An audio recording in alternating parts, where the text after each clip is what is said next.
आपने बहुत अच्छी बात कही कि जब जनसुराज की बात होती है, प्रशांत किशोर की बात होती है, एक तीसरे विकल्प की बात होती है, तो ये तीनों ही दल एक हो जाते हैं।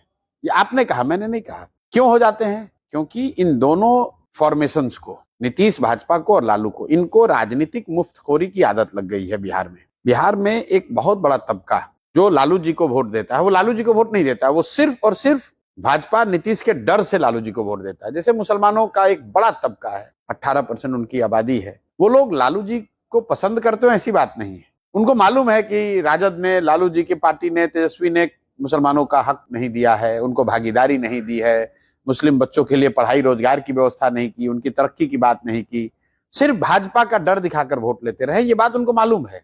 बावजूद इसके वो जाकर लालू जी को वोट इसलिए देते हैं क्योंकि उनके पास कोई विकल्प नहीं है, भाजपा को वोट दे नहीं सकते हैं। इसी तरीके से एक बहुत बड़ा समाज का तबका ऐसा है जो नीतीश और भाजपा से उसको कोई लेना देना नहीं है, वो उनको वोट नहीं देना चाहता है। वो परेशान है यहाँ के नीतीश के भ्रष्टाचार से, जमीन के सर्वे से, प्रीपेड मीटर से, यहाँ के ध्वस्त शिक्षा व्यवस्था से, पलायन से।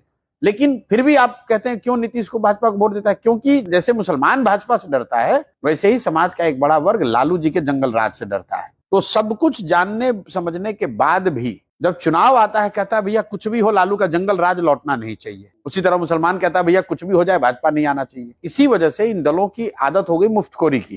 काम करें ना करें, लालू का डर दिखा के भाजपा नीतीश वोट लेंगे और भाजपा का डर दिखा के लालू वोट लेंगे। अब इनकी चिंता है कि अगर जनता के पास कोई तीसरा विकल्प मिल जाए तो दोनों की खटिया खड़ी हो जाएगी।